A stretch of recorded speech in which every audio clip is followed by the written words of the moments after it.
Hello, editing me coming in just to say hi. And also for piles 3 and 4, which were the black obsidian for pile 3 and the citrine for pile 4, I'm going to do your videos in a part 2.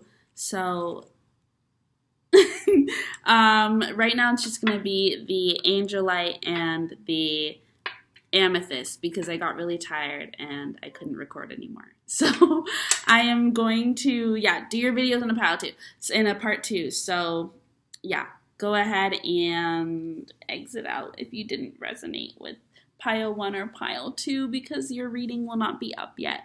I'm sorry. But part 2. So for citrine and black obsidian, pile 3s and pile 4. Hello. So I am back with another message from Spirit and reading. I got a new tarot deck. It's called the Wandering Star Tarot, and I wanted to do a reading. I'm thinking about trying out a pick a card reading, which is something I've never done before. So I'm excited, and I'm going to see how it goes. If I get tired and I can't deliver different messages, then this will just be a message from Spirit, and we'll go with the first message that we get. But I wanted this reading to be centered around the revolution. So what role will you play in the revolution? That is what this reading is about.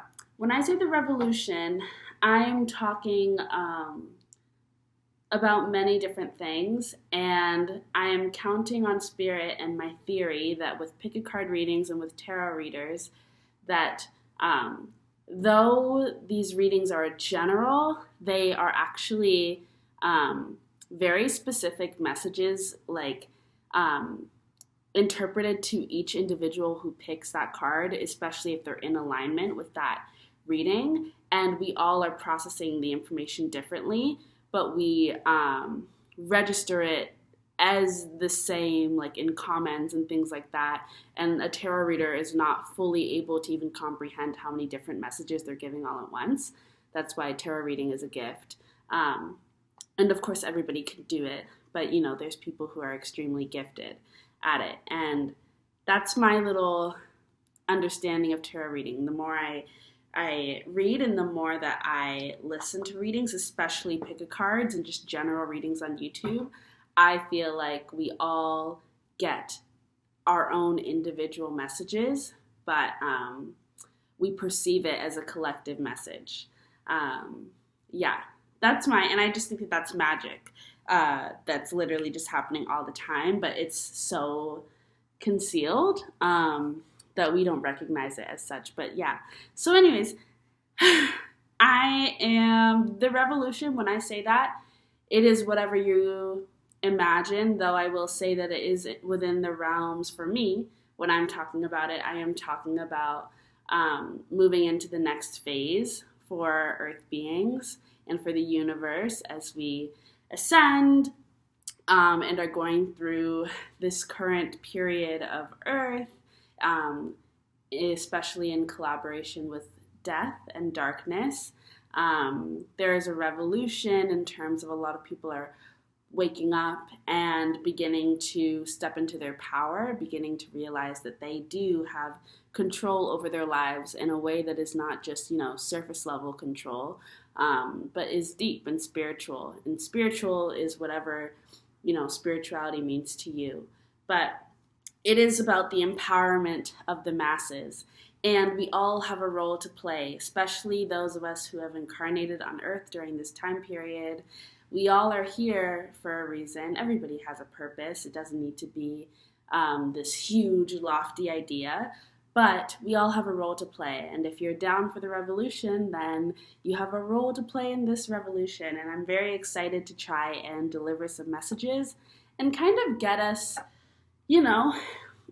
in the energy of really being a collective and standing together against the powers that try to diminish people power and try to make people feel small and disconnected. I'm really excited about the potential for community uplifting and empowerment, and seeing where that can take us. So I am going to provide crystals for you to choose from, and because I am not the most advanced in my YouTube setup, I'm going to just show you the crystals, and then I'll put timestamps in the box thing, and then you can pick. You can go straight to your pile. So yeah, the first crystal is going to be this amethyst. She's a cute little baby. Amethyst. Then we have angelite. She's a cute little baby. Then we have black obsidian. You're a cute little baby. And then we have citrine. Is this? I think so. It was once a part of a necklace, but I lost the hook. Yes. Okay. So pick your crystal. Trust your gut. And yes, I'm going to get started with pile 1. So I am using the Wandering Heart Tarot, or Wandering Star Tarot, like I said. And as I split the deck, I see the Hermit and the Hanged Man. Oh, what's that? Ace of Pentacles, 10 of Swords. Okay, the Ace of the back deck. Okay, anyways, so let's shuffle and see what's going on. So Spirit, for pile 1, for the folks who chose amethyst as their crystal, what role are they playing in the revolution? Speak to us, Spirit, please. Speak to us, Spirit, guides. I mean, the fact that I saw both the Hermit and the Hanged Man and the 10 of Swords is making me feel like you might have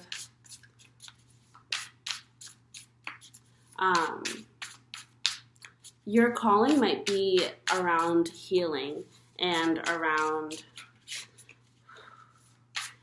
providing like a sanctuary space for people.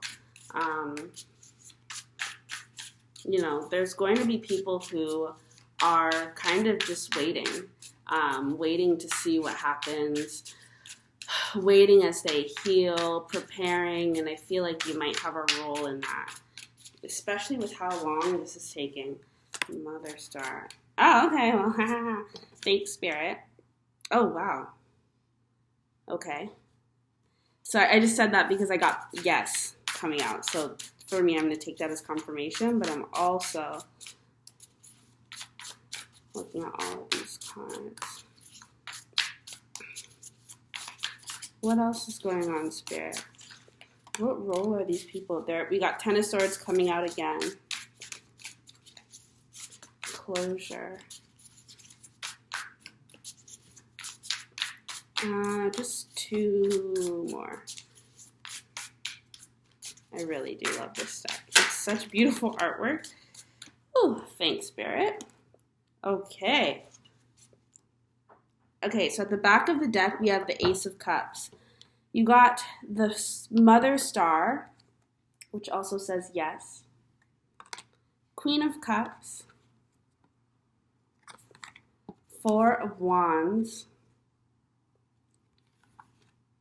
King of Wands. 10 of Swords. And the Emperor. Okay. What role are these people playing in the revolution?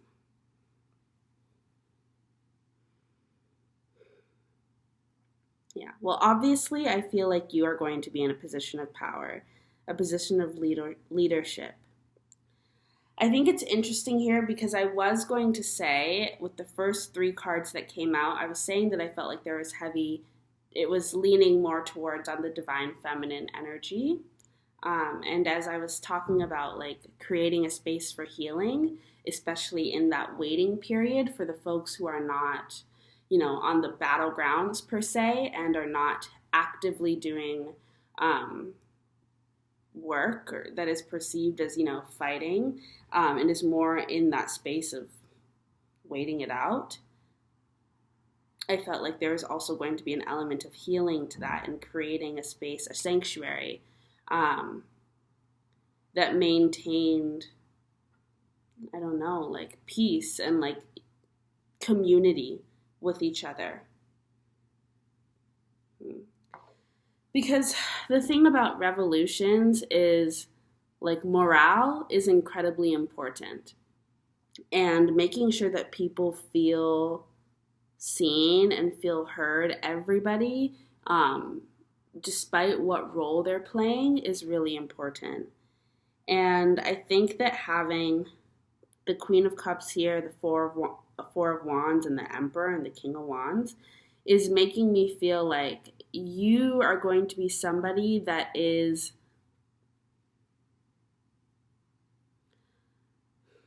a leader in like maintaining like the normalcy.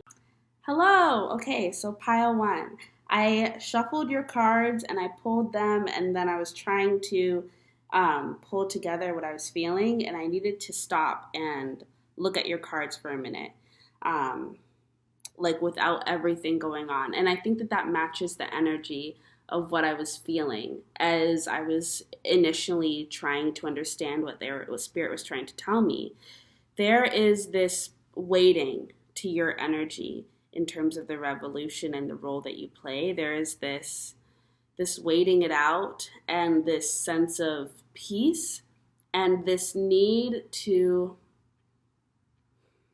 like, it feels, I think it's interesting that you have the Mother Star here and the Queen of Cups, because it feels like a mothering energy in terms of, when everything else is falling apart, the mother or the matriarchs of a family are rarely ever falling apart as well. They are usually the ones that are like, okay, let's do this. You have activities out for the kids. You have this planned. You've got dinner on the stove. Like, you've just got things maintaining a sense of normalcy despite the chaos around.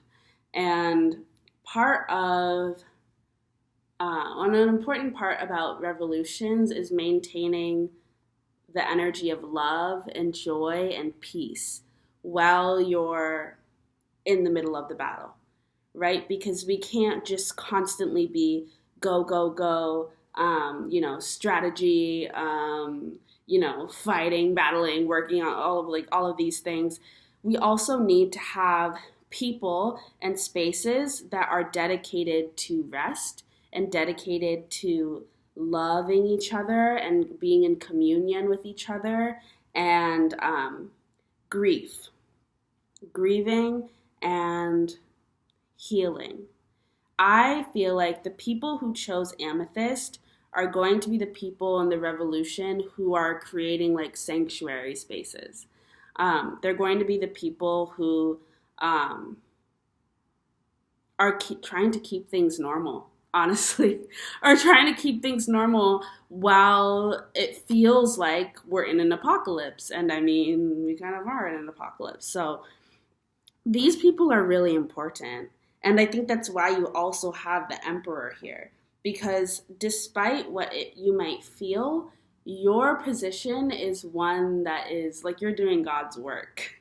Because you are reminding people consistently of their humanity, as we are constantly fighting a battle to kind of reclaim our humanity and not be dehumanized by, the powers that be that have begun to become so disconnected from what it means to be in community with each other and what it means to be present and alive and on the ground and seeing how people are living, that they've just completely wiped away understanding and compassion and empathy And so we're becoming dehumanized and disconnected and starving and dealing with all of these oppressions because we're not being seen anymore.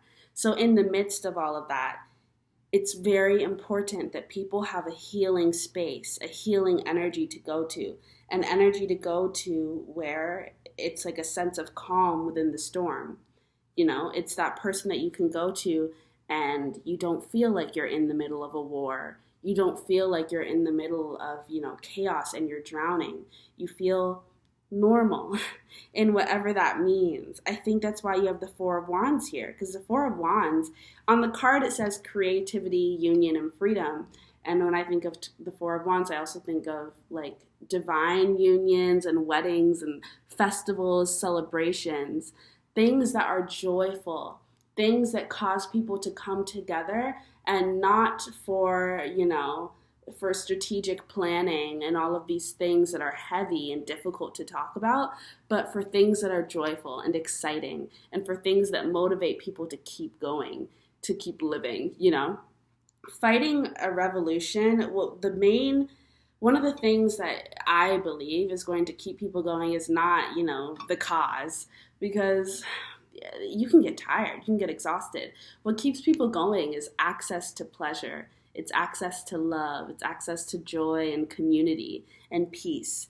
And I feel like in that space that you will be creating, you're going to be, it's kind of like this like utopia that you create in the midst of all the chaos that allows people to come and like put their shield down and like actually be present in their body, in their emotions enough to process everything that's happening as it's going on, instead of keeping it all buried inside and then having trauma, that we have to work through years down the line. You play such an important role because you're creating a space for grieving, and you're creating a space for people to kind of just like completely like, unfold, unravel. And it's like you're creating a space for people to come together. You're creating a space for community to exist, but you're also creating a space for people to kind of be alone. You're creating a space for people to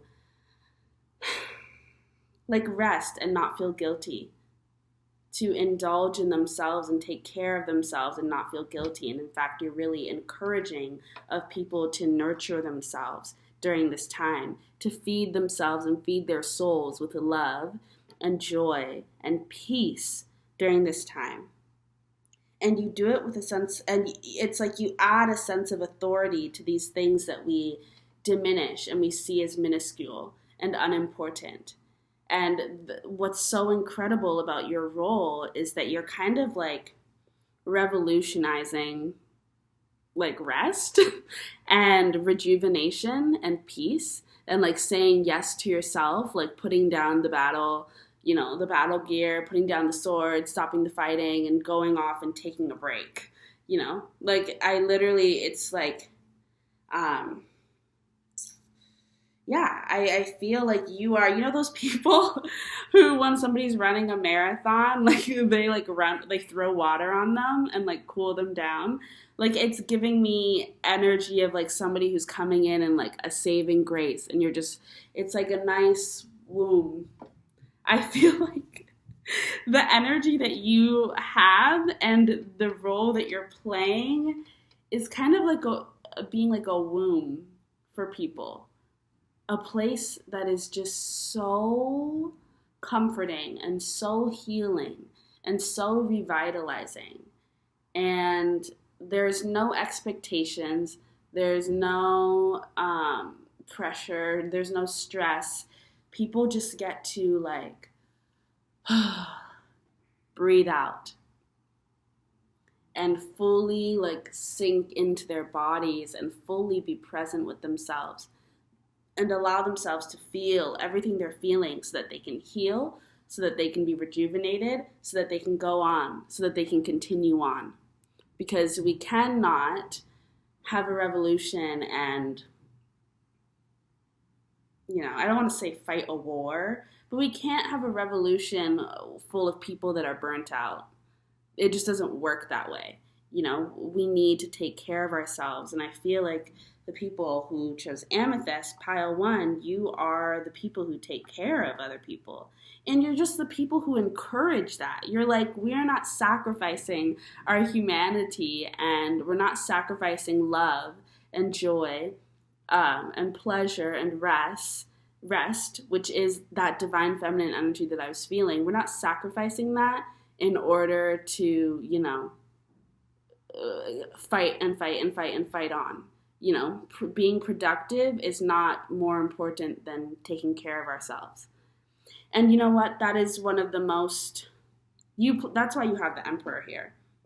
That's why you have the Queen, the King, the Mother Star, the Four of Wands. You have all of these really significant, and the Ace of Cups.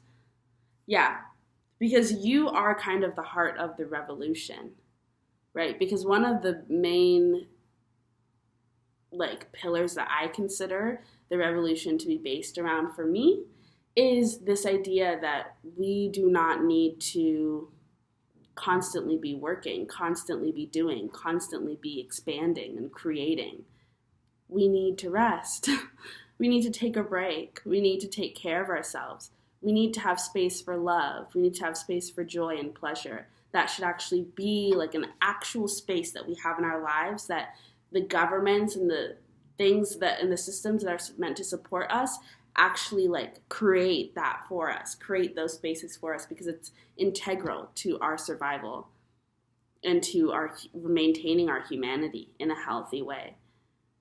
We need that time for ourselves. We need that connection with others. That's why the Hermit came up. I even think that's why the Hanged Man came up, because when you're in that state of suspension, pretty much, and rest, you're able to get new ideas. You're gaining new awareness. You're connecting with yourself again. You're gaining clarity, and you're able to know where you want to go next. You can move forward in your life. Movement that is intentional rather than just movement for the sake of movement because you are trying to keep going, be productive, create for the systems, and not take care of yourselves. So I feel like your pile is kind of the heart of the revolution, which is maybe why I said, because what did I say? I said the wandering heart, right? When I first started. And I think that I said that because, and I think that this will probably be a theme throughout the other piles, but it's really about reconnecting with our heart space and living life and operating from our heart. How do we feel? Does this feel good? Do we feel okay? This, you and your role in the revolution is all about championing consent. Do you like this life? Do you enjoy the way that you're living right now? Are you okay? Are you having fun? Are you feeling connected? If not, okay, let's take a break. Let's stop and reassess. If not, okay, let's see what we can do to, address this issue, this gap, this lack. How can we take care of you? How can we heal? How can we help? How can we give you space if you need space? That's why I was thinking of the Mother, and I think that's why the Mother Star is here and the Queen of Cups is here, because it's just making sure, it's I feel like your role is it's not just taking care of people, but it is uplifting the idea that we deserve to be taken care of as much as we take care of other people. You know what I mean? Because, what else do we know about the mother, the mothering role? She's heavily neglected. Just like the divine feminine energies tend to be neglected in this world that we live in right now, or at least in the part of the world that I live in right now, mothers are neglected, right? They don't get any sleep. They're overworked, burnt out. They have little to no support from the government and powers that be. And the standard is that they should be able to handle all of this, even though the saying is that it takes a village. But at least in the Western world, we do not have a village. There's two, sometimes, for me, from what I've seen, it's often one, with sometimes the other parent coming in to help, but really not at the level that the mother's doing work, right? So it's about you, and your part of the revolution is you championing being taken care of, having time to heal, having space to heal, and you create that space. For some of you, you're going to be literally creating like sanctuaries. That's something that I'm very passionate about. Creating these spaces. It's like safe spaces, healing spaces. You could be like a yoga instructor. You could be somebody who's doing Reiki.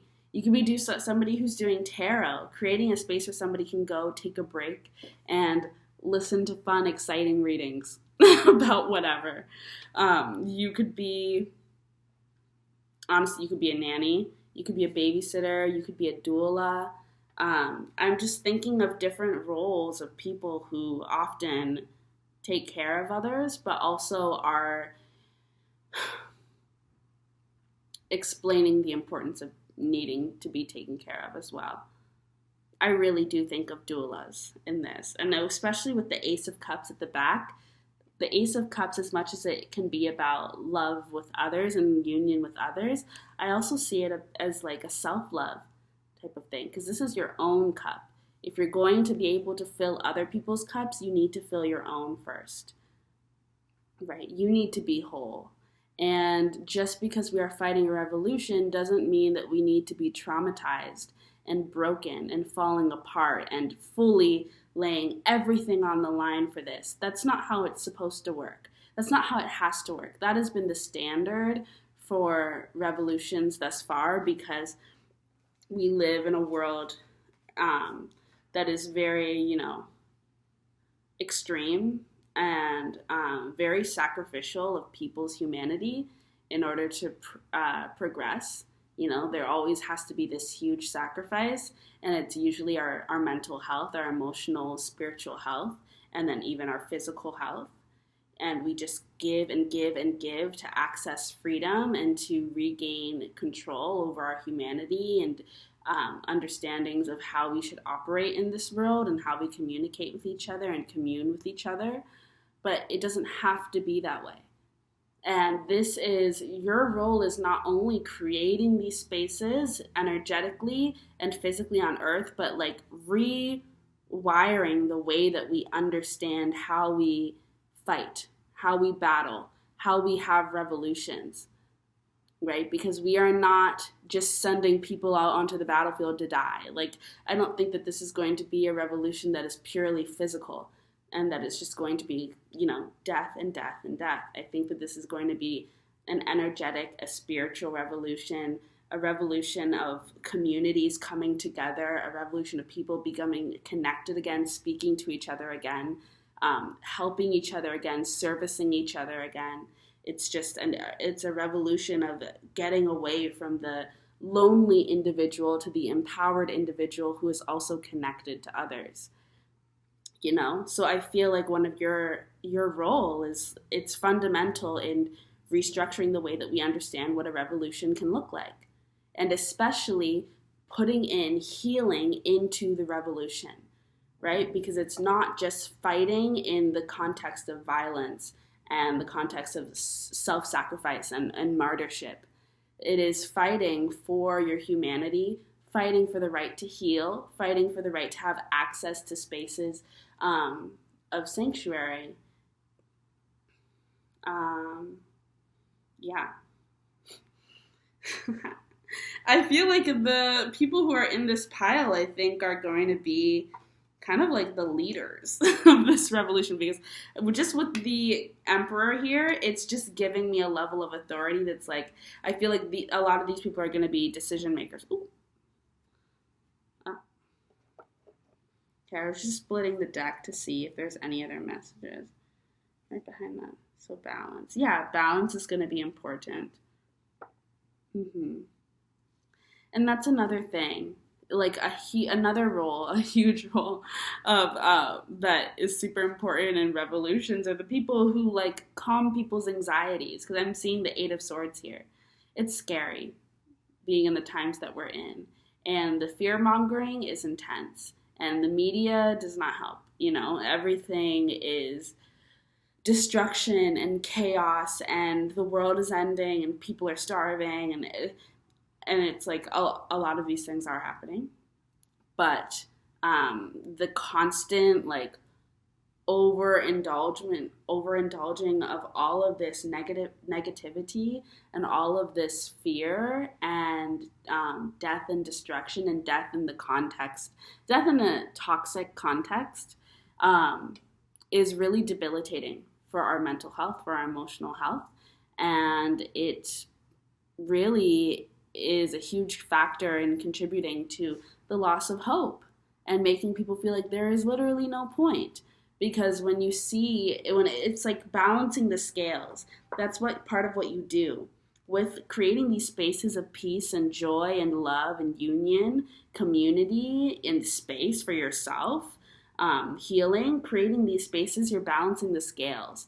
Because when we are overwhelmed with messages of fear and toxicity, and we feel like that is the entire world, hope feels pointless. Hope feels hopeless, because it's just like, what is this going to do to combat all of these things that are happening? But by creating these spaces and therefore creating this energy and sending out messages of love and sending out messages of union and encouraging people to express themselves and be present with themselves and still live life, and not just act like the world is ending, but actually be alive and do that in their own ways, which is radical, reclaiming our right to be alive and actually live life in a way that that means enjoyment for us, movement ahead, progressing, and not just stopping our lives for the wars that are happening, but actually being active in our own existence. It's going to balance the scales to make people feel like they have enough power, they have enough control over their lives to act and actually do something. So that that encourages people to get going and to go and participate participate in these conversations, integrate into these communities, because they don't feel all doom and gloom all the time, like the world is fully closing in on them. There's a balance. Yeah.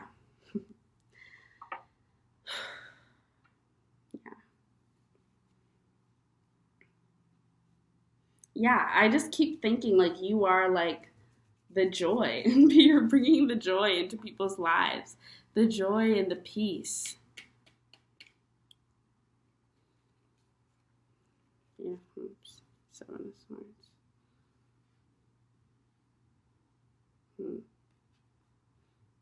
And you're taking back what was stolen from us.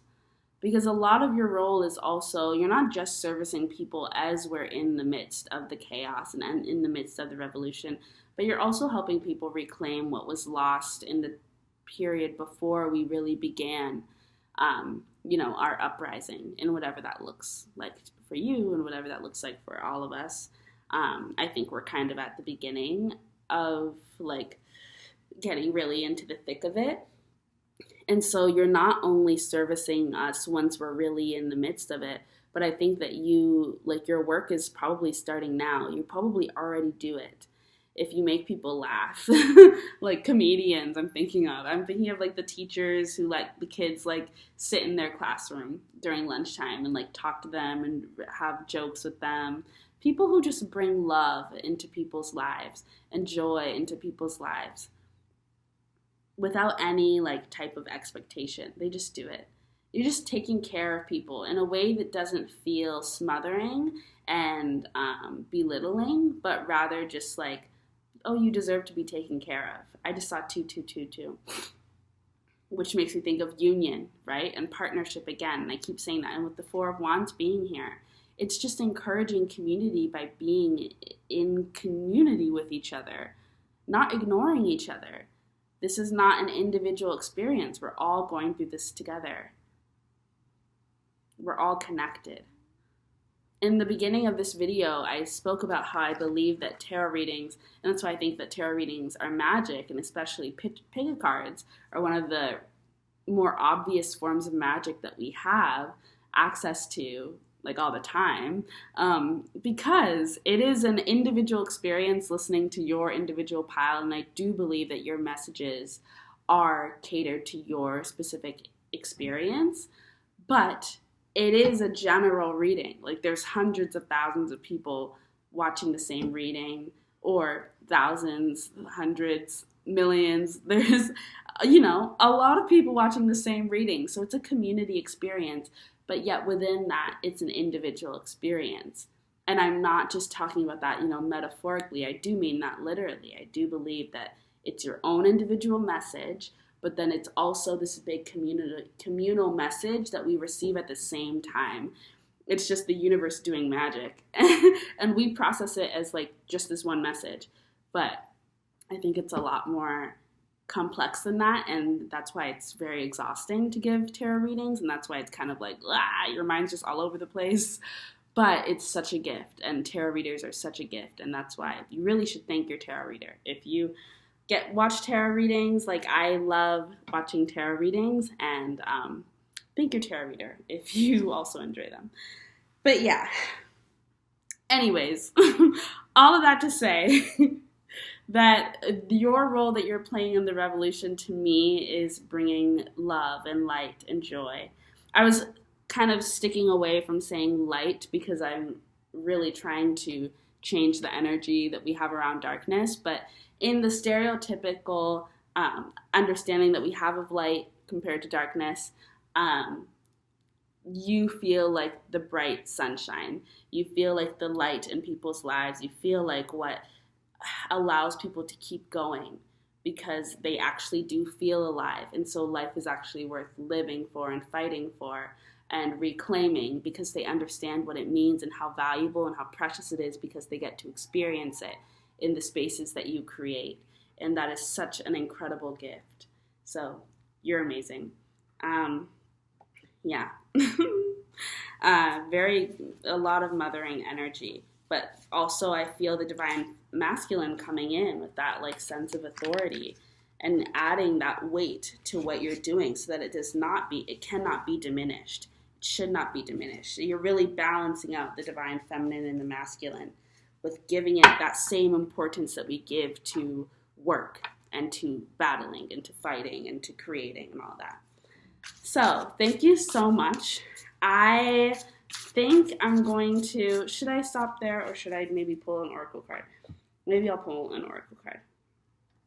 So I think what I'll do is I'll pull a message from the Work Your Light oracle deck and maybe also the Soul's Journey. We'll see. Spirit, is there any other messages for pile 1 that you want to share? Spirit. Oh. Answer the call. What is your soul calling you to do? Okay. Don't dim to fit in. Ooh, your guidance is divinely guided. Akasha. Period. Okay, so the card that came out for you was Answer the Call. What is your soul calling you to do? So I also feel like this, whatever I just said to you, I think is probably resonating on a soul level. And it's probably something that comes very natural to you. Whatever your role is in the revolution does not need to be extremely, it doesn't need to be extremely disconnected from who you are. It should actually probably mirror and make total sense when thinking about who you are and who you are at a soul level, and what you would do. Oh my God, yeah. I'm looking at the back of the deck that I just shuffled, and you have Judgment, Acceptance, Awakening, Assessment. So what your role in the revolution is heavily aligned with who you are as a person at your core. And you're probably somebody who's very loving, very giving, but also understands boundaries enough to know what you also need in order to be taken care of. And sometimes it's just about leading by example, by having boundaries reflected in your own life and taking care of yourself. That's why the Ace of Cups was at the back of the deck. Filling your own cup and showing people that they can do the same while also being down for the cause. You have Akasha. Your guidance is divinely guided. And break the chain. Ancestral patterns, healing, rewriting the future. Oh, that was peeking out. And what was I saying about kind of restructuring the way that we think about revolutions and what that can look like? And if we change the idea around revolutions, then it also becomes easier to have revolutions. Because if revolutions stop becoming traumatizing and, creating PTSD and creating all of this destruction and then having to rebuild, and it's just trauma, overworked, burnt out, it always falls on the people at the bottom of the totem pole. If we restructure all of that and we put care and we put healing and we put joy and we put pleasure and we put peace into revolutions, and that becomes the foundation of a revolution and what that looks like, what that actually looks like, what the work actually looks like, we completely change the way that we have revolutions and the access to it and how often we can do that. Because we are a people of change, and Earth is a planet of change. We need to change. We have to shift. We have to progress. We need movement. But revolutions are so taxing that it's become so difficult to have one, Like the last major revolution that I can think of, and maybe I'm just not a history buff or I'm just not paying attention, so I don't remember all of them. But I'm thinking of the last one that I really remember was what? Back with America? I don't know. With America, you could consider all of the Caribbean, when we gained freedom from Britain and colonialism and things like that. I know that there's other things happening, but I'm sorry. My brain. But yeah, when we think about the historical revolutions that we all can name and remember, it's 100 years ago, hundreds of years ago at this point. And I think that revolutions need to be a lot more common, especially because we don't always know what we sometimes the new generations come in and they see things and they're like, oh, this is something that needs to change. And we need to have access to being able to actually change things and not have to wait hundreds of years with this buildup over time. And as we built up, we have all this trauma that people have acquired, all of this past life shit that people have acquired, all of these ancestral patterns and traumas and generational traumas that people have acquired. We don't that's why revolutions need to be a lot more common. We constantly need to be checking ourselves, holding ourselves accountable, judgment, constantly assessing ourselves, constantly going through awakenings and stepping into a place where we can be honest with ourselves about what needs to change, what needs to improve, how we can better take care of each other. It's really important that we have access to different ideas and different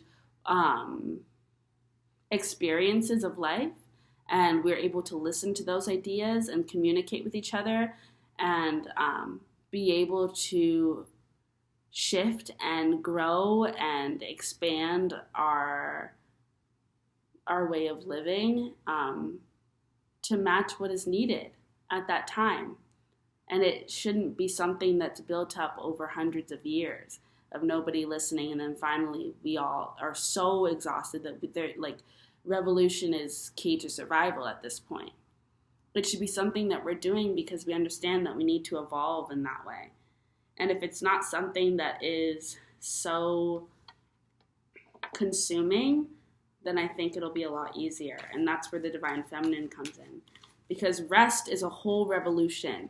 When you go to sleep, your body basically has a revolution. And you wake up and you're rejuvenated. And it's like a whole new life. You have dreams. You go through a whole thing. And so that's where we begin to shift our understanding of death and darkness, right? And the divine feminine around revolutions, around fighting. Yeah. Protection. Call back your power. Cut the cords. Soul retrieval. And what you're doing is literally, priestess, how are you being called to step up and lead? Awakening, energetic upgrades, a new way of being king. Okay, and the last card that you had coming out was Imara. Where are you being called to journey to? Where are you being called to journey to? And this could be a, dang, priestess comes out again. How are you being called to step up and lead? I know what it is. What is triggering you? Yeah, where are you being called to journey to? Give me a minute. I just want to shuffle this deck. Spirit, do you have any messages, any more messages, any final messages you want to give to pile 1?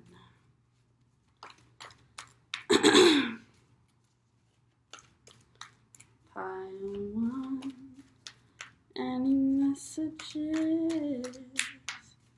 What do you have to say? Is this not the deck? It's giving this is not the deck. But this is the deck. What is it? I guess it's Earthcraft.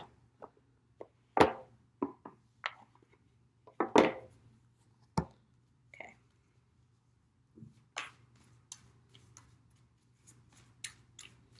Spirit, any final messages for balance is coming out again. Balance is out again. Do you have anything to say about Imara? Where are you being called to journey to? Oh. Drought.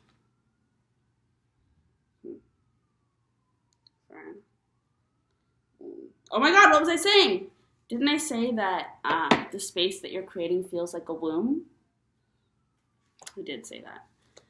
Right behind that you have Ivy, which talks about love, and you have the Ancients, and then you have Death right here. Oh, okay, I guess Spirit wants me to have all those cards. Hold on. So the pile it just fell out. So you have Death. Ivy talks about love and relationships, community, because Ivy is like constantly spreading and expanding and connecting with the other vines. This talks about community. Death, new beginnings, rebirth, rest, revolution. The womb state, taking care of, being nurtured, being taken care of, also taking care of others, having that peace, having that bliss, pleasure, growth, new beginnings. Ancient. What were we talking about with the ancestral patterns? Breaking generational curses. But also being protected and watched over. Yeah, but you had drought and balance fall out.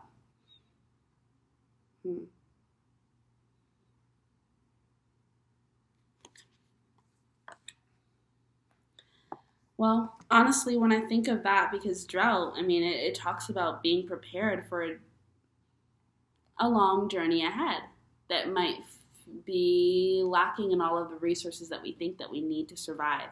And so especially because drought is so physical, it's so grounded, when we're in that state, what helps people get through? It's the mental and it's the emotional stimulation. And the spiritual. It's making sure that people are taken care of, at least in their emotional needs. Love, being connected to others, not being alone. I think they say that most people, I don't know if this is actually real, but I think it's something like most people tend to survive longer if you're in a group rather than if you're alone, right? And so having that community is what gets you through the drought. Having love is what gets you through a drought. Having joy, access to pleasure, access to peace is what gets you through the drought. Moving slowly, not rushing through everything, not constantly overextending yourself is what gets you through the drought. And that's why that balance is so important. And again, balancing out the light and the dark. Neither is bad, both are needed. It's all about balance. And all about transmuting energy. Yeah, because this is an awakening for a lot of people. And it's difficult for a lot of us. And there may be people who come into your space with attitudes that feel combative. And probably because they are battling something. They're dealing with a drought of within. People are battling their own lacks. People are starving in their own ways and need support. And I feel like you're going to be one of those people who are able to provide and take care of others without having to fully neglect yourself in the process, which is a real gift because that's not something we can all do. But that's also why you are the emperor in this. You are the leaders. That's also why you are the mother, right? Those are roles that not everybody can take on. You're special. What can I say? We have awakening, we have transformation. Yep. So a lot of you might be just stepping into your power right now, which I love for you. Okay. I am going to wrap this reading up. Thank you so much, Pile 1. Thank you so much, Amethyst. I hope you enjoyed. I hope you connected. And let me know if you feel like this is your role. Let me know if it feels connected to what your heart is saying, what your soul is telling you. And if it doesn't, you're not bound to anything. So try another pile or ask Spirit yourself. Ask your spirit guides. Get connected. Try and tap in and see what they're saying. Yes. All right. Goodbye. Hello. Okay. Pile 2. So you chose Angelite. Angelite. Angelite. Okay. And I am going to be shuffling the deck now. And getting your cards out. We just did Pile 1 and I really enjoyed it. So I'm excited to see what your pile is saying. Spirit, what role is Pile 2 playing in the revolution? In the revolution. What role does Pile 2 play in the revolution? Spirit, speak to me.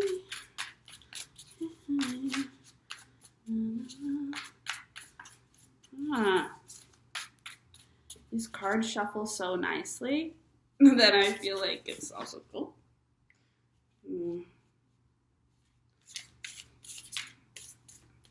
Give me a minute. The Magician. I thought the Magician might come out. The Moon, the 8 of Wands. Ooh, the High Priestess. Ooh. Okay. Give me a minute. I'm just going to take the ones that... Ooh. Ooh. Not my psychic abilities kicking in, which is exactly what makes sense considering. Hold on, I'm gonna get one more. Can I have one? Wow, Spirit. Just giving. Whew. I'm simply not taking all of these, but oh my god. Okay, hold on. Your pile is intense, and I'm living for it. What's that? Damn! What's that? No, this is too much. Okay, hold on. Your pile is intense. So, funny thing, I took a break, and I was thinking what pile 2 would be about, and I said the Magician in my head, and I was thinking that this would be the pile that was my like badass like witch pile, my witches just out here doing their alchemy and shit to change the world. So let me tell you what cards you have, because you have a lot and we'll see. But anyways, so you have the 8 of Wands. You have the 8 of Wands. 3 of Wands. I really love these cards. The High Priestess, one of my favorite cards. And her partner in crime, the Magician. You have the Sun. And oh shit! Sorry. And the Moon. As I said, oh shit, I also heard like ocean. You're expansive. You have the Empress, makes a lot of sense. Ooh. All these women. And you have the World. Then you have the Lovers at the back of the deck, and 8 of Swords is peeking out right under there. You had 6 of Wands and Death fall out. I'm putting it on a different level. And Temperance and the Fool. So, you're everything. I don't even know where to begin. When I said oh shit, and then I also heard myself say the ocean, first I was saying oh shit because you're mirroring. So You have the high priestess and the magician. Those are right next to each other. You also have the sun and the moon. Those are right next to each other. And I shuffled this deck pretty well. Oh my God, you also have death and temperance. Those are right next to each other, right? And you have the fool, which is right next to the magician. Okay, so you're pretty like, I was gonna say you're pretty aligned, and I'm also just seeing that you're very connected. It feels like you are really one, one whole expansive being. And you also have the world. Yeah, like you are pretty. So what role, and you have the Three of Wands and the Eight of Wands. I mean, what the hell? And the Six of Wands. Okay, so Spirit, no, I'm not shuffling anything else, because then I'm just going to have the whole deck out. What's that? So like I was saying, I feel like you are the pile of my witches. You are the pile of my like deeply spiritually rooted people who are really working their magic during this revolution. I feel like you are a web of people. This might be my community pile. So this might be the people that are working in, like this might be my covens, you know? Like you're a part of a coven and you're doing like heavy magic work during this revolution. I don't really even know what that looks like. I'm not even a part of a coven. I would love to be. But I'm also, there's a lot of divine feminine energy here, which is exciting. There's actually like only women here. And then there's death. And then there's a fool.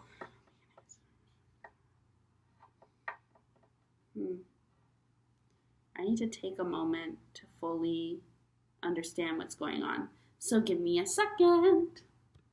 Okay, so the first thing that came to mind once I paused was looking into the past, looking into the future to decide what's coming next. And then I looked at shadow, I looked at the magician, I looked at death. And what I'm thinking of is, and I know that this is kind of lofty, but I feel like this is my pile of people who are kind of working with spirit and working with death in terms of like working with death energy and working with the divine feminine. So working with goddesses, probably working with the great mother, the great goddess, working with the universe to basically plan out like what the rebirth will look like. So what happens post-revolution, right? Because that type of planning needs to be fully intuitive, and it needs to come from a place of love, and it needs to come from a place of like divinity. Because in this revolution, we're not trying to, we don't want to repeat ourselves, right? We want to be the end of a cycle. This to be the end of a cycle in human history and in Earth beings' history, in the history of Earth and in the history of the universe, in the way that we continue, in the way that we incarnate, and in the way that we interact with each other and experience spirituality, experience incarnations, experience life.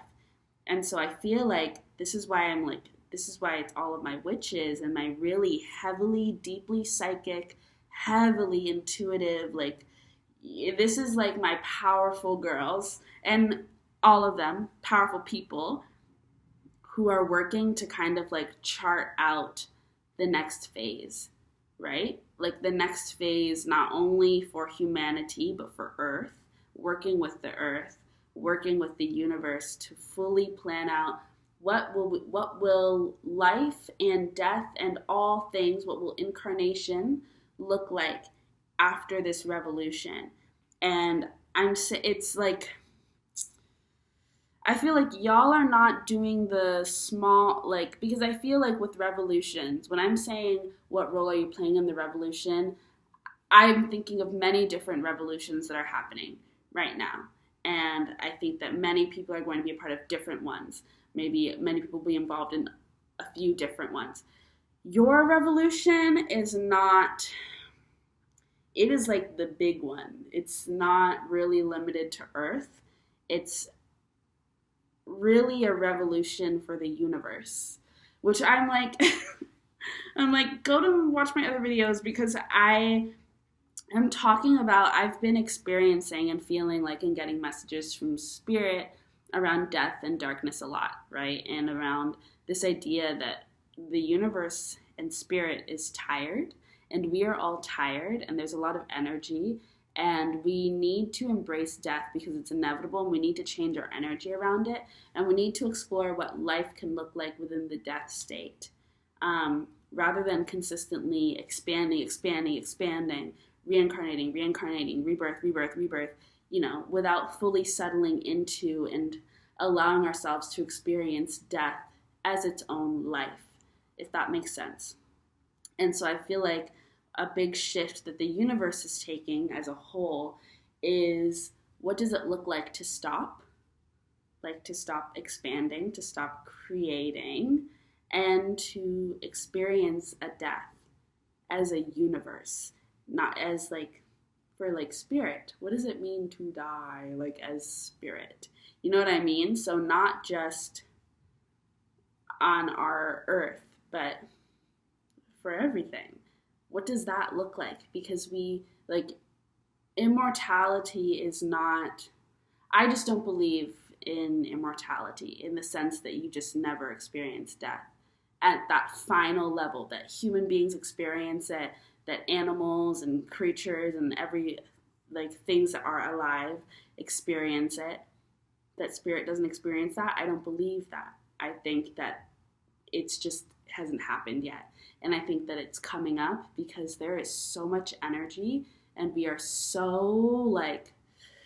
like being on Earth is really intense, right? We can all say that. We are constantly interacting with energy. It's everywhere. It can be suffocating if you can't handle it. But one of the most incredible and magical things about Earth beings is that we handle energy incredibly well. We really be transmuting all the time, interacting with the energy all the time. Everything is alive, and we're constantly engaging. It's a highly telepathic place. It's like why there's so many empaths here. I feel like you just have to be an empath if you're alive here.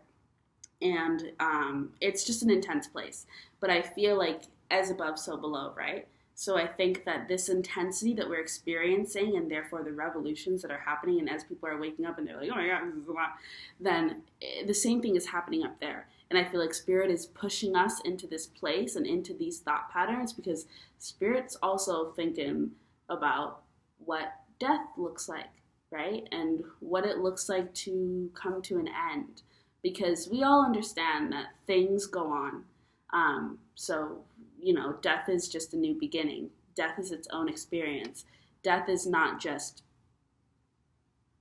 and then nothing happens. Like, there is life within death. There's movement within death. I have videos on this. So if you don't really get what I'm saying, I would recommend going to another video.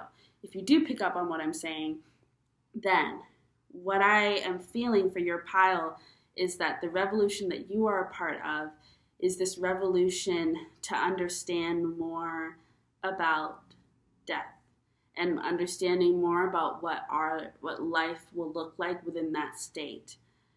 So when the universe shifts, it's like I've used this analogy before, but it's like we've been taking a long, deep breath in since the very beginning of whatever has begun. Since the beginning of it all, we've just been taking a big, deep breath in.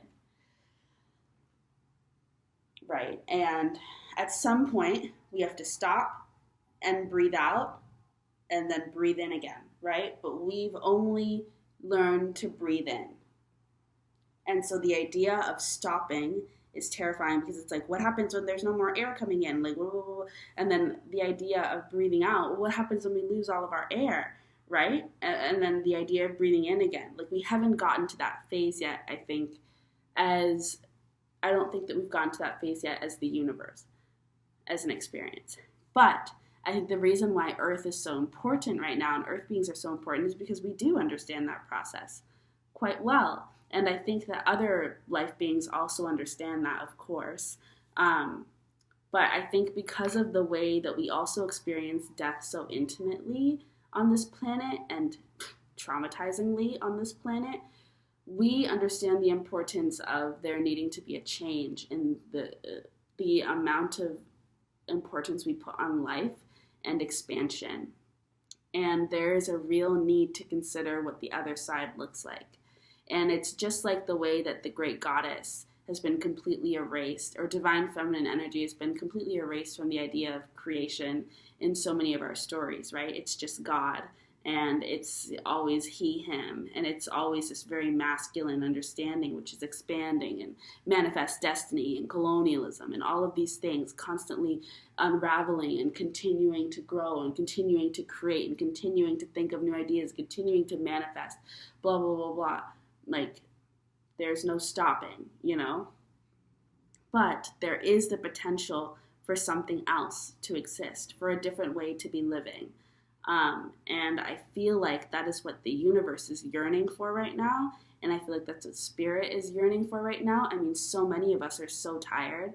And a huge part of the revolution that I was talking about in the previous pile, in pile 1, was about embracing rest and embracing pleasure and embracing the divine feminine in terms of that ease, that peace, that joy, that stillness, that taking care of yourself, taking care of others. And when I think of death, I think of the divine feminine. And when I think about death in a way that is not traumatizing, I think of the divine feminine in terms of getting a chance to be in the darkness and be with yourself and be not having to be overstimulated with all these things you can see and all of it, and just getting to experience a different way of living, just in a different state, right? Just as we constantly experience death within the context of life, there is life in the context of death. And so I feel like what you all are doing is exploring what that is going to be like, because we are heading there, right? Death is inevitable.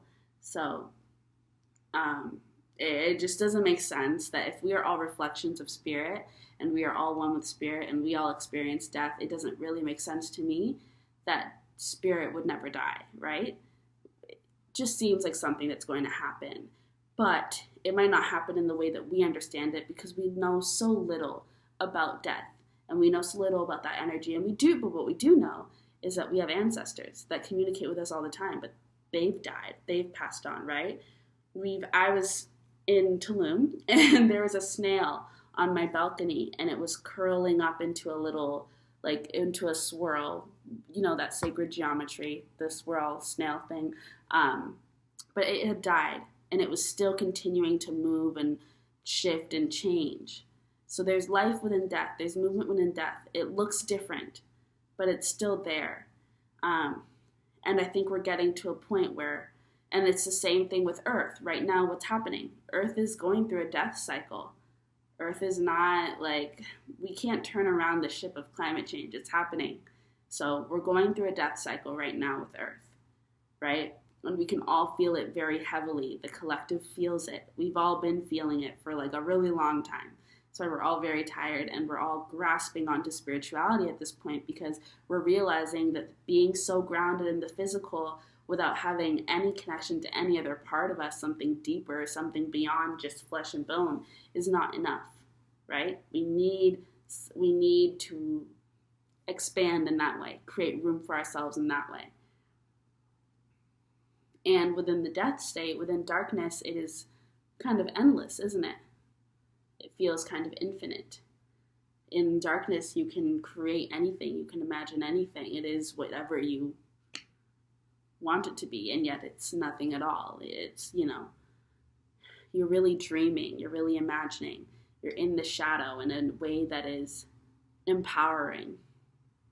And I think that's also why we've all been, I've seen so many tarot readers talk about changing the way we talk about the shadow, right? Because there's a lot to learn from that energy. There's a lot to learn from our shadow selves. There's a lot to learn from darkness. There's a lot to learn from things that we consider low vibrational. all of those things exist for a reason, and all of those things are usually attached to death and darkness in a way that is perceived as bad and toxic. But when we begin to really flesh out the complexities of darkness, the complexities of death, then then I think we begin to get into a space where we can potentially kind of fully shift the way that we exist. So when I talk about the revolution for you, your pile, it is something much bigger than all of us. That's why I said the ocean when I also said oh shit. Because the revolution you're working on is huge, and it's not going to be completed in your lifetime, of course. I can say that I too am feeling connected to this revolution. I've been talking about it a lot recently, and it's really hard to understand, and the more I think about it, the more I feel like I just don't know what I'm talking about. And I think that that's probably also a reflection of what the death state is like and darkness is like. The more you try to understand it, the more it's like, you don't understand me and you never will. And that's just what it is. You just have to accept that. And when you accept that and you surrender, and we've all been talking about surrender a lot, then you can move through it and you begin to kind of progress.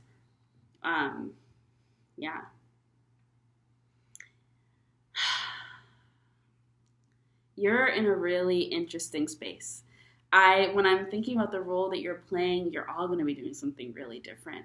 But honestly, what you're doing is highly intuitive. It's magic. It's adventurous. It's exploration. It's going on a journey. I'm thinking of the Three of Wands here. And even though I know that sometimes the Three of Wands can be talking about pause and waiting, but on this card, it's interesting enough. It's saying action and adventure, luck and action, adventure. And I think that makes a lot of sense. Because in the waiting period, which you can consider death, sorry, I know I just kind of burped, but in the waiting period, which you can consider death kind of like a waiting period to get back to life. Though, what if we shift our understanding around the waiting anyways, right? Because we always say it's about the journey, not the final destination, right? What if the final destination is not death, but the final destination is life? We're always itching to get back to life. It's just like how we're always itching to be at the peak of ourselves, to reach our goal rather than we're itching for the work, right? And so I feel like death is the journey.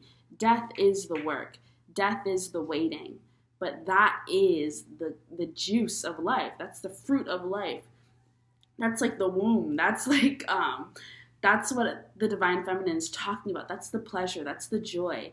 But because it is so seeped in struggle and trauma and blockages and all of these things right now because of the way that we exist in the universe, we don't get to experience that understanding of it. But what if it was like that? And so it's kind of like a reframing. And part of what you're doing potentially here on Earth right now is beginning that reframing, embodying that reframing and exploring what that can really look like. And also just asking questions. Your pile is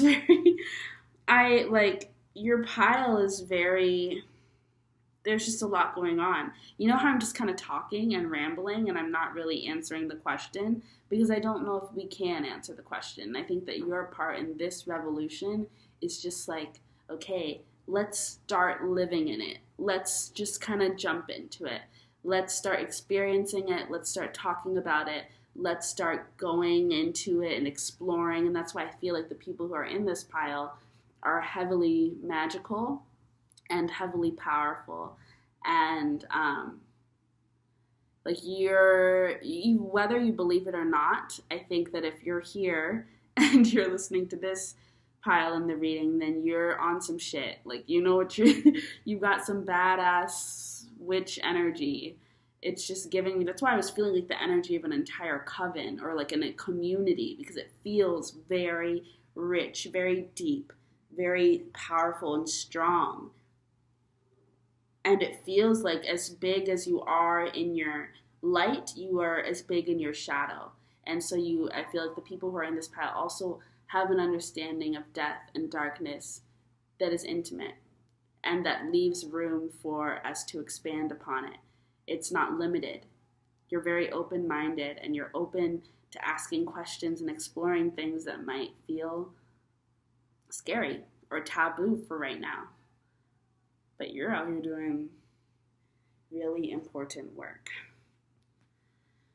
Ay, ay, ay, ay, ay. I'm like, whoa.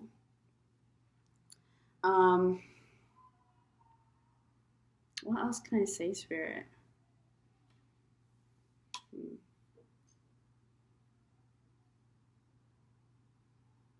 Yeah, y'all are really playing with the cosmos. Y'all are really playing with the big dogs. And it might not appear like it. It might not feel like it, honestly. It might not feel like it. Ay, ay, ay. Yeah.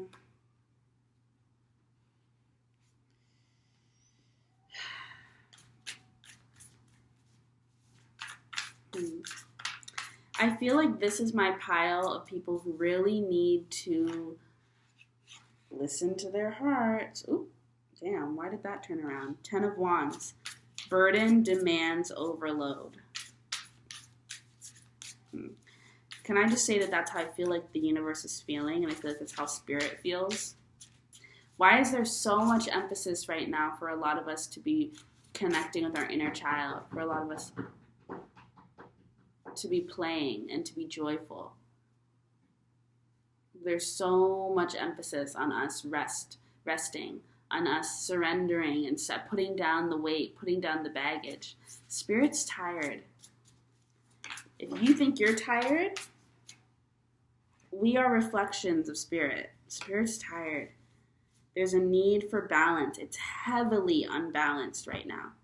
Heavily unbalanced. And there's so much focus on strength and resilience and pushing through.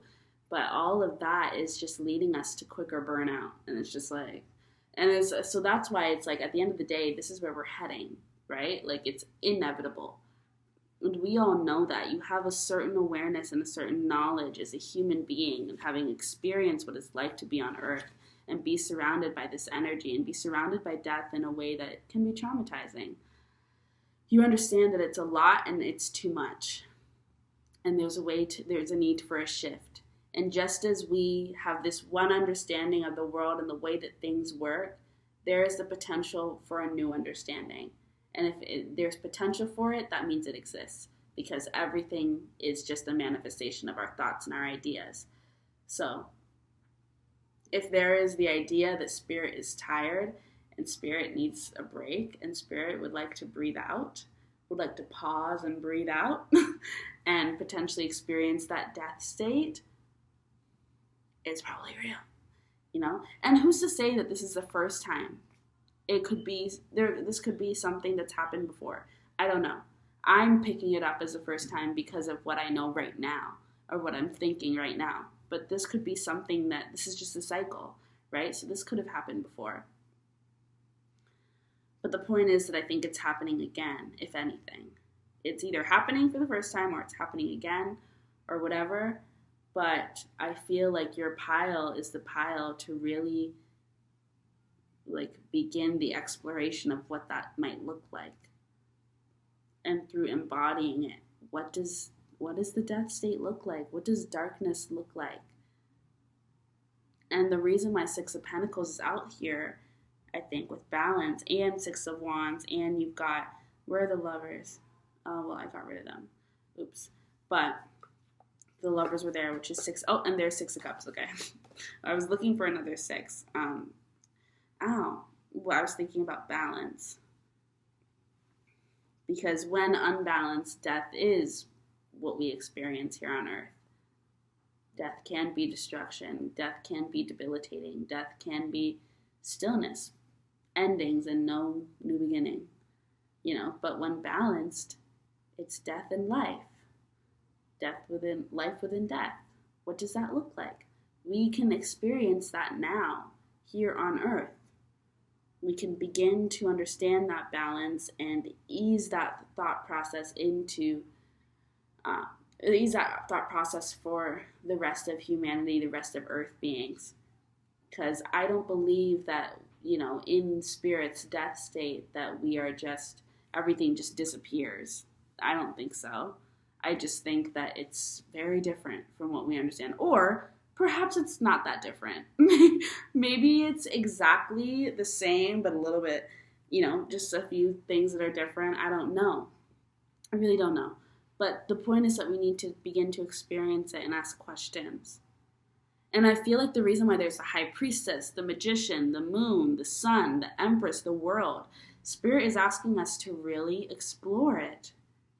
Really dive deep and explore everything. You have so much major arcana here. Death, temperance, the fool, strength now showed up. And all of this intuitive energy. You have the King of Cups here. You have 10 of Wands here. You have 6 of Cups here, right behind 6 of Cups, 3 of Swords. And then there's the Chariot. And then there's the 8 of Pentacles. Yeah, like, a lot is happening.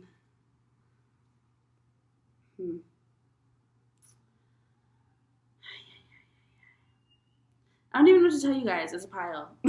Hold on. Let me try and... Because, what am I even saying at this point to them, Spirit? What am I saying? Live your life and just explore shit. I feel like these are things that you're doing intuitively. I'm not sure if I need to tell you how, what role.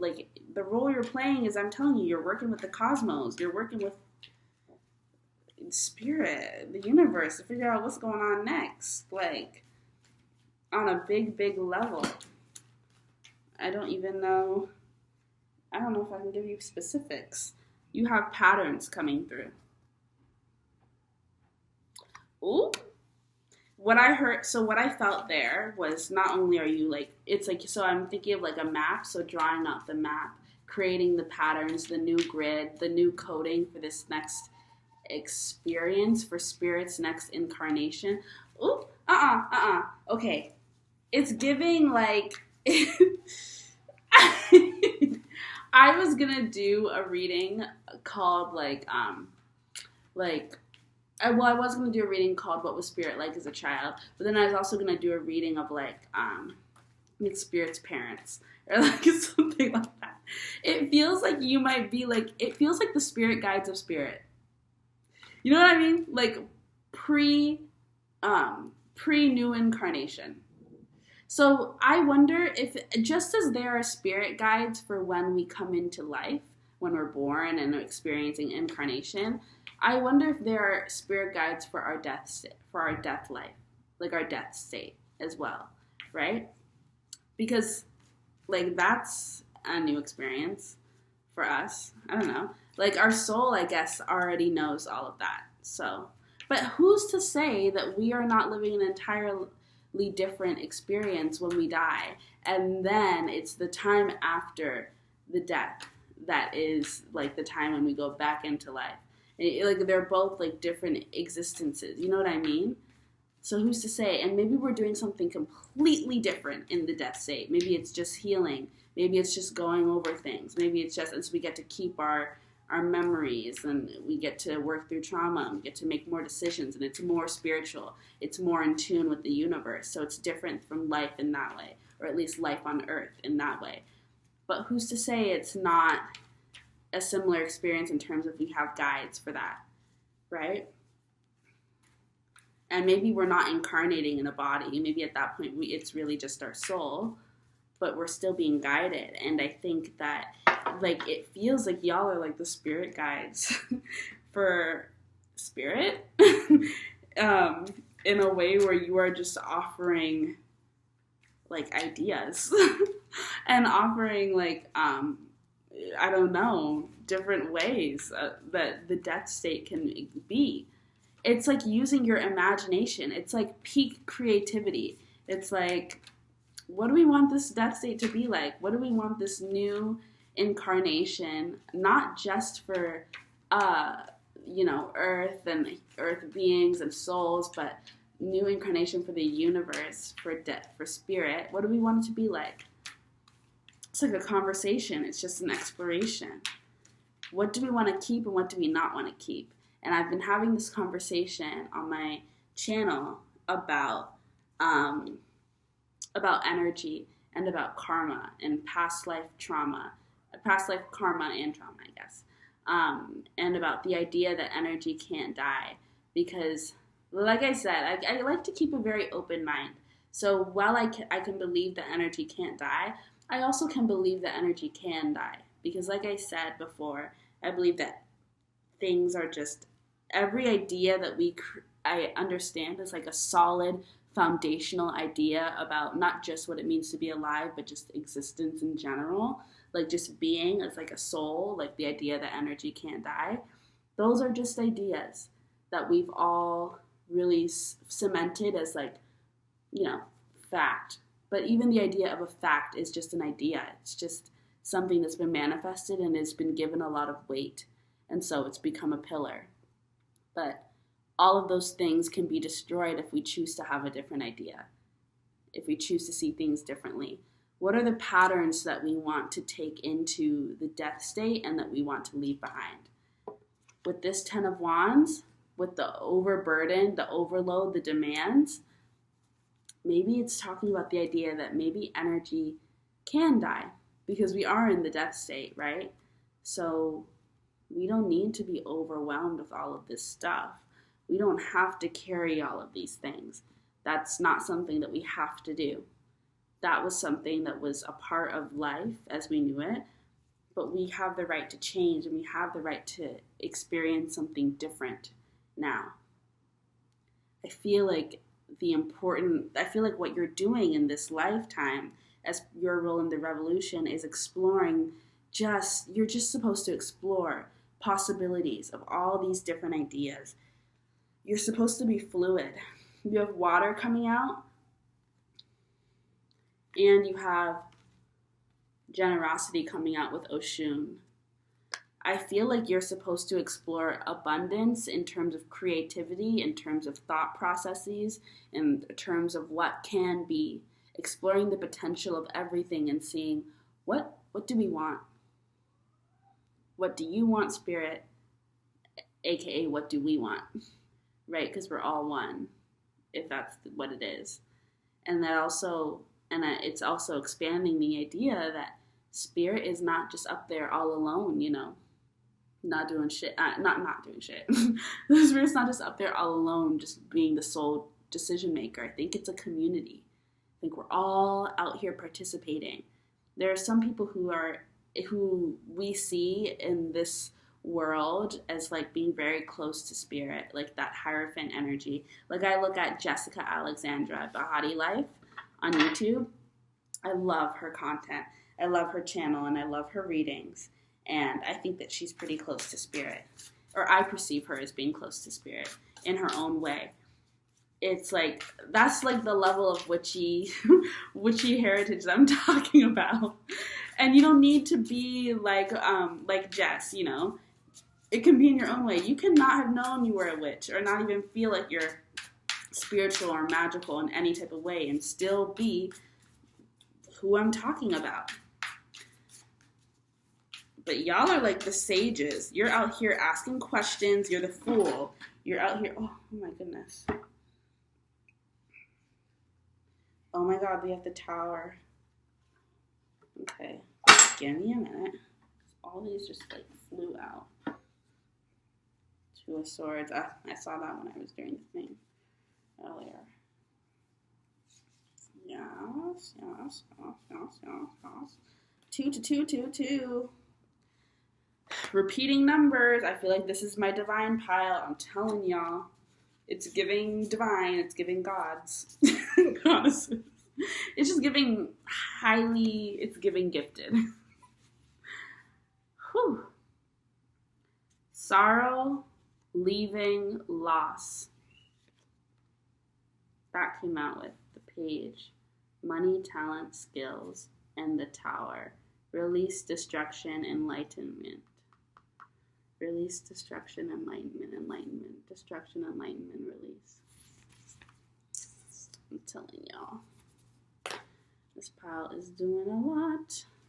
It's doing a lot. Yeah. You might have a lot of tower moments in your life, and I think it's because this is a pile that is like meant to experience constant shifting, constant change, so that we can fully understand all the different ways that we can exist and understand what ways lead to the most joy and lead to the most happiness and pleasure, right? With a balance, right? Obviously, with a balance, but what makes life most enjoyable? And because I saw Aphrodite, right? Oh, and healing. Here comes healing. Oh, did I just say Aphrodite? I said because I saw Aphrodite and there's romantic love. Here, I also feel like that's a huge part of it. This is an emotional energy. That's why there was the ocean, and you have Mama Kocha with water. There's that fluidity, but there's that depth. Deep oceans. Oh, it makes me think of Bahati Life's candle, Deep Waters. This is a really, this pile is crazy. This pile is so interesting. I would love to meet you all. I feel like we're aligned. Because I'm like, if you're picking up what I'm putting down right now, I need to meet you. Because at this point, I feel like we're meant to be friends. Like, really, really, really. Because I've been thinking about this. I think about it a lot. I think about this all the time. And I'm like, this is a lot. But I don't think it needs to be a lot. I don't think it needs to be overwhelming. That's why I said you might not realize it. I said that earlier, didn't I? Like, you might not realize that you're doing all this crazy shit because I think you're just supposed to be living your life. But y'all are, like, tuned in. Y'all are tapped in. I'm telling you, it's my witches. It's, like, my heavy, heavy witches. Like, not it's giving Salem. My little thoughts in my head are really making me crack up. Yeah. Y'all need to get, okay, I don't know what to say. I'm like, get grounded, get in tune, start really talking to your spirit guides. Stop talking. Just start exploring. Oh, spirit. Oh my God. It's just like a lot. Like these piles just keep coming out. Ooh, there's Mother Mary. I was looking for, what's it called? Earth. But I found Mother Mary. Miracles. Mm-hmm. I do think you're a miracle. Is that there's a future and the past came out. I told you, looking to the past, looking to the future to decide what's coming next.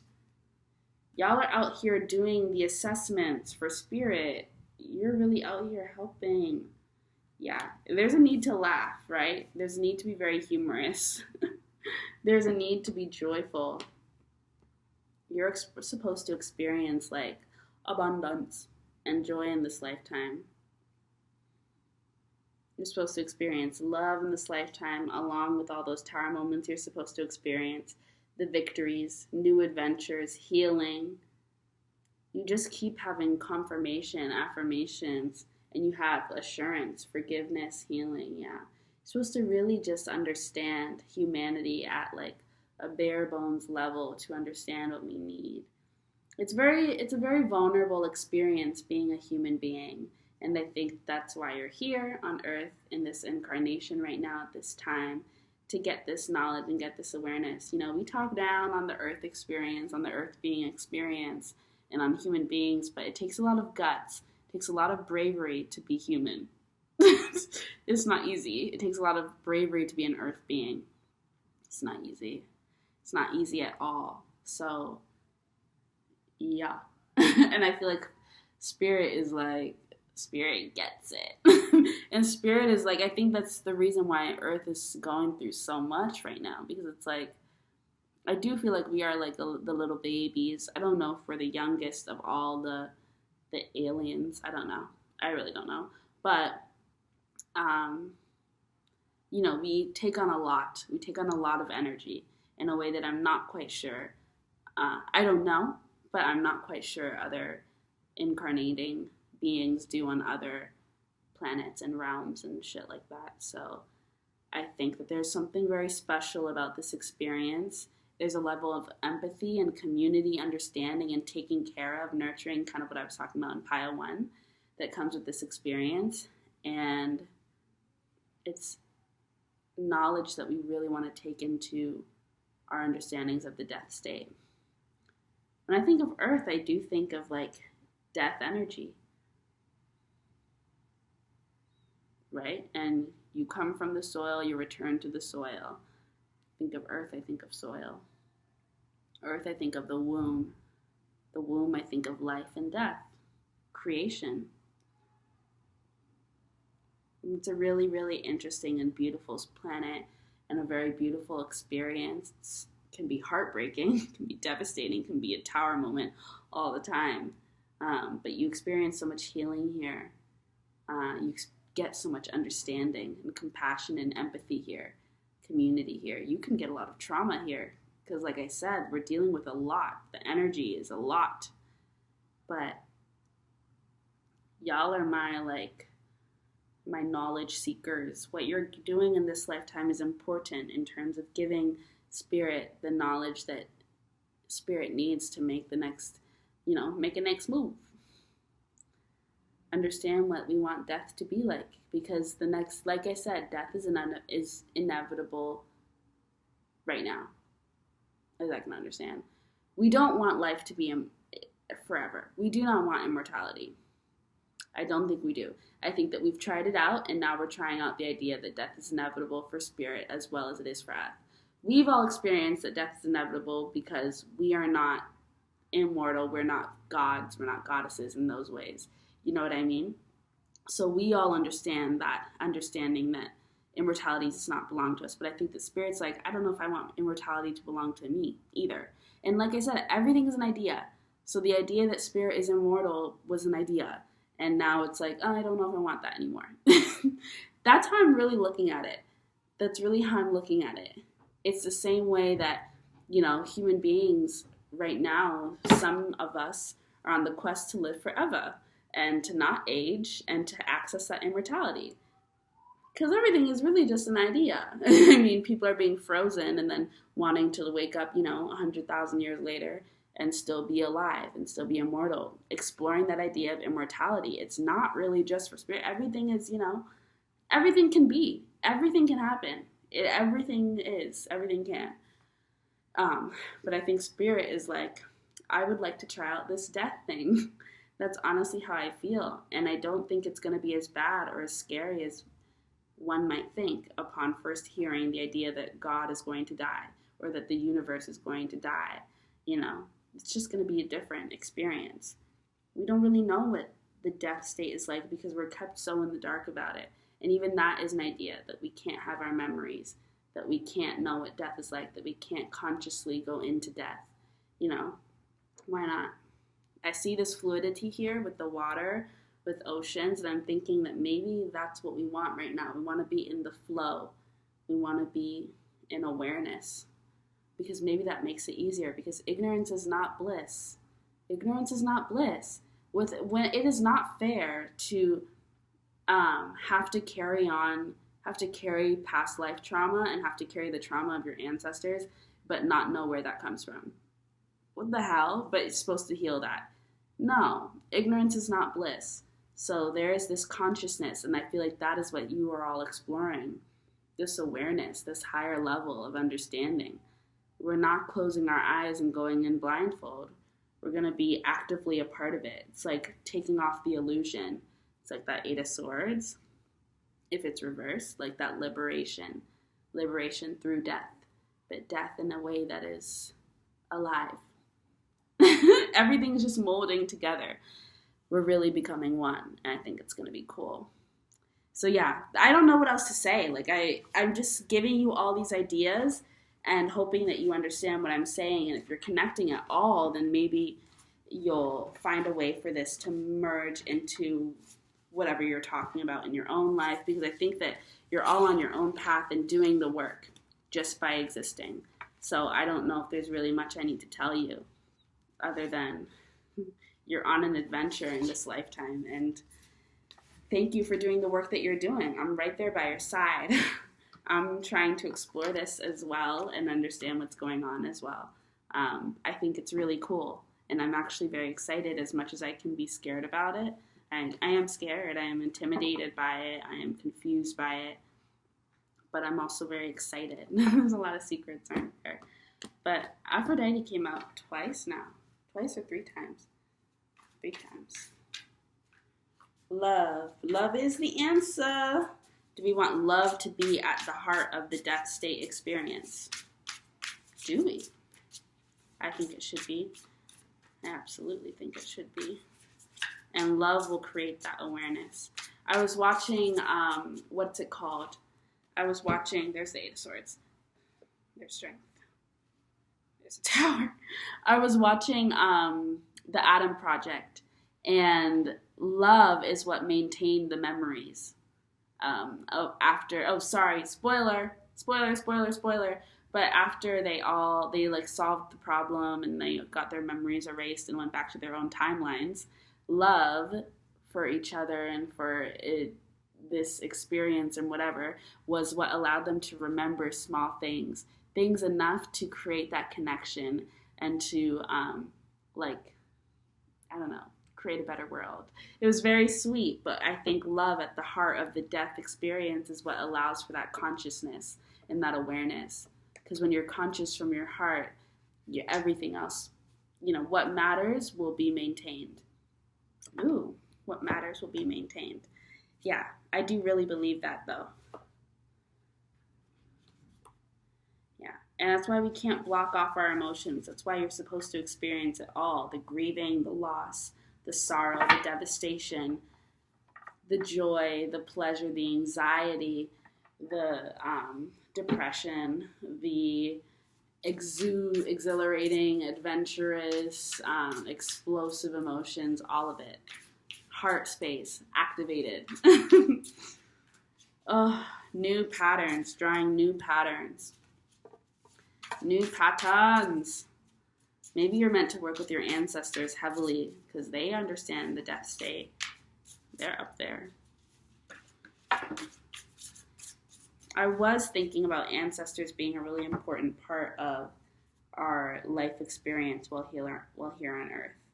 That looks like Jesus. The Knight of Cups came out. Proposal, quest, pride, prospect. Pride came out too. Yeah, self-esteem, self-love. Quest, adventure. Proposal, union. Offering, service. Prospect, new ideas, ambition, going towards something, having a will to live, survival. Exciting things, movement ahead. Yes, okay. I think that I am done with your reading. I think I'm done with your reading. Right at the bottom of the pile, which slipped out, was temperance. Temperance, guidance, healing, moderation, balance, also divine timing. Temperance, divine. And there's strength again. Oof. And the Fool and the Sevens. All right. That's it. I am done with this reading. And honestly, I think that I'm done reading in general because I'm tired now. But that was awesome. I'm really shocked that pile came out. And I really, honestly, if anybody ever ends up watching this video and you connect to this and you really feel like you're understanding what I'm saying in a way that makes you excited and want to talk more about it, please message me. Please comment or say something because I would like to talk about this too. So thank you so much. I hope you enjoyed the reading. I'll do a part 2 with the last 2 piles, which were Black Obsidian and Citrine. So if you felt connected to those as well, I'll be posting a part 2. But for now, I think I'm just going to end this reading. So yes, Angelite, pile 2, thank you so much. We did get the 222s, so thank you, and I hope you have a great rest of your life. Goodbye.